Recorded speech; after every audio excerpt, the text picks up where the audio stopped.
Greetings and welcome to Growth Hacking Secrets. I'm your host, Mohammed Siddique from Atlanta, Georgia, and the co author of New Success Secrets available on Amazon. On this episode, we have a special guest, Ira Wolfe. Ira is a TEDx speaker, author, and chief Googlization officer. Please join me to give a warm welcome to our guest, Ira Wolfe. Ira, welcome. Hey, thanks so much. Great to be here.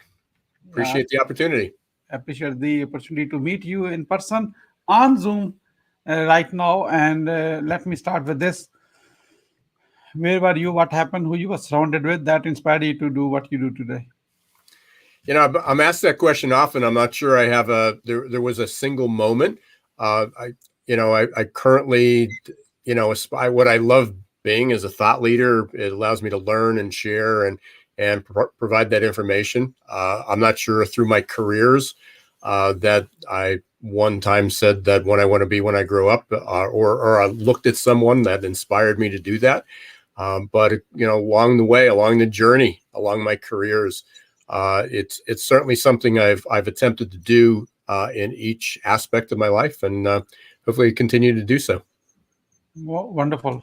What are the top three mistakes to avoid based on your experience? Yeah, what a great question. I'd say if I look back on my life, one was having a fixed mindset. If for those who are familiar with Carol Dweck's work, going from fixed to growth mindset, was if I have a degree, if I'm a top student, if in my first career, I was a dentist. So if I achieve that, that's the end, that's what you achieve. That's the end of the journey. That's the destination. And then you have to protect that. You never want to be vulnerable. So I think I went through part of life with that fixed mindset, afraid to challenge myself because maybe I wouldn't look as smart as I thought I might have been. The other one was living through or thinking that everything, not that you don't have to work hard, but no pain, no gain would be another one. Again, at some point, and we learn that as we get older, a lot of the foolish things we did when we were younger, thinking that no pain, no gain, comes back to bite us in the long run. There's a limit. You have to work hard, but you can't abuse yourself. And I think the other is giving up your dreams to try to please other people, to accommodate. Eventually that gets old, and that's both in personal and professional life. Wonderful. That's amazing lessons. What is your greatest failure story? What did you learn and how did you recover from it? Yeah, both. One of the things, and maybe this was another mistake that I've made, was trying to fix things, trying to hang in there too long. Both on personal experience, I stayed way too long in a marriage, and got out of that. I'm recovering 10 years later, and love my wife, love my family now. But that was a challenge. I thought I could fix everything, and I couldn't. The other was when I exited I've left dentistry 26 years ago. I didn't necessarily have an exit strategy. I had an escape plan. And, fortunately, I had enough from the sale of the practice to carry me through. But I hung on too long, was burnt out, didn't enjoy it, and just literally had the opportunity to leave. And if I had to do it again, I would have planned much differently. Wonderful. What are the top three success secrets that others can model from? I'm going to go back to the one thing I talked about was growth mindset. Learning that we're all going to make mistakes. We're living in a challenging time. We talk about this. I talk about it in my book as well. VUCA, VUCA, volatile, uncertain, complex, and ambiguous. And we need to absolutely become much more comfortable with being in living in an area of uncertainty. And we're going to make mistakes. Everybody's going to make mistakes. We need to have that growth mindset. We need to unlearn things that we've done in the past that may have helped us get here, but they're no longer going to be as successful strategies. And the other one is understanding yourself. And again, this was what inspired me to probably leave my practice. I really enjoyed it turned into an assessment business, which is Success Performance Solutions. But I really understand, I really enjoy trying to help people figure out who they are, what their passions are, how do they fit into companies, how do companies hire people that fit into their company and do what they enjoy doing. So I think, the third would probably be going back to Stephen Covey, number one, understand yourself. We are about to start the lightning round. That means quick question and quick answer. And here's my first question in lightning round. What are you grateful for today? My wife. She's the love of my life. How young are you? I am 70 years young. So the millennial trapped in the baby boomer body. Ira, you are not 70 years young. You are 18 years old with a 52 years experience. That's right. I celebrate that birthday a lot. What you want to do when you grow up?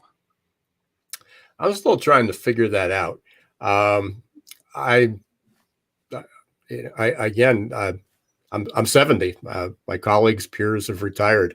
I hope to.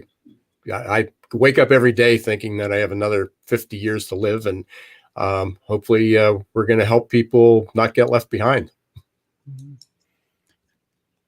How do you overcome a challenge life throws at you? The first thing I do is I get frustrated, and then I figure out if I should. I basically have three buckets. Can I fix it? Can I navigate it? Or do I just dismiss it? Is it not worth worrying about? So my first reaction, I'm not proud of, and I work on it, but I get frustrated. But I quickly shift gears, and as I said, three buckets. Can I fix it, navigate it, or get rid of it? Wonderful. How do you start your day? I wake up, after doing my, brushing the teeth and doing those things. I get up, I go downstairs, and I make my wife a cup of coffee and juice and take it up to her. What is the advice you will give to younger yourself? Follow your dreams and don't try to live somebody else's. Once you have a revenue generating idea, how do you convince your significant other? I'm not very good at this. I've changed careers. I've sold businesses. I bought businesses. In the past, I just did it. I've learned, just have a conversation and have all my ducks in a row and prepare why I think it's important, to do. What is the impactful book you have read, and what did you learn from it? That's interesting. Again, I've got the gray hair and on this 52 years of celebrating my 18th birthday. Yeah. This book is 51 years old. Future Shock, Alvin Toffler. He talked about the emotional stress that the human beings would have because of the rapid pace of technology. And here we are living 50 years later, talking about it. I forgot about the book until I started to write my own. I referenced it, and then somebody brought it up to me about 2 years ago, and I reread it again 50 years later. And other than the names of some of the businesses, incredibly powerful, and it helps you understand at least how we got here and gives some insight into what we might be able to do in the future. Why being impactful is important to you?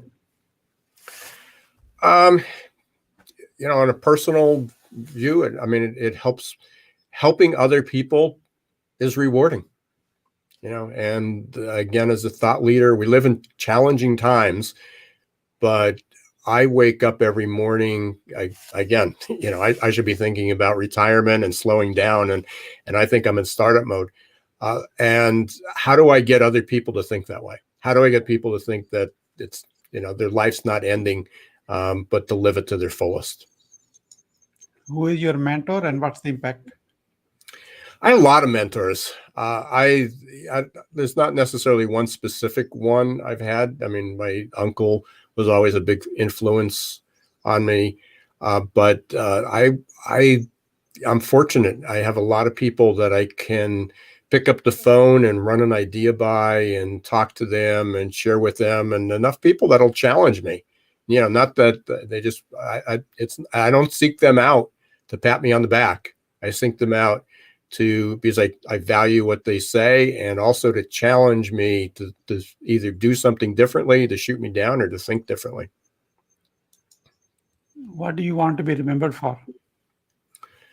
That I was a good guy, that I impacted people's lives, that I in a good way, not in a bad way.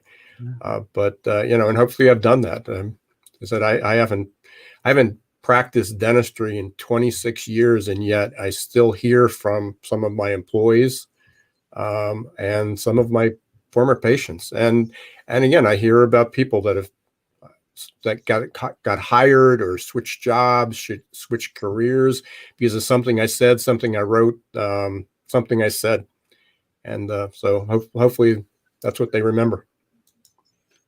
Who is your ideal client? I work with primarily small, medium-sized businesses, private owners. Ideal client is somebody who not only needs the help, but wants the help. I think there's a lot of people that need the help, and they want me to come in with the magic wand and fix their problem. So I think people who also want a better solution, and they realize they need outside help. Yeah. How can we support you? Basically, follow me, connect with me, share my name, and go to successperformancesolutions.com. It tells a lot about the business, and from there you can connect with me on LinkedIn, Twitter, a lot of other places. Successperformancesolutions.com. Okay, we're about to wrap up. What do you say about your today's experience on the show? This is fun. I like the lightning round. I like going through these questions. They're stimulating, made me think about some things some things we don't talk about on a daily basis. So really appreciate this opportunity. What would you say as a final word? Stay safe, everyone. Stay safe. Thank you so much, Ira, for sharing your wisdom with us today on the behalf of Growth Hacking Secrets community and our entire team. We really appreciate you. This is Mohammed Siddique signing off from Atlanta, Georgia. Until the next episode, all good wishes.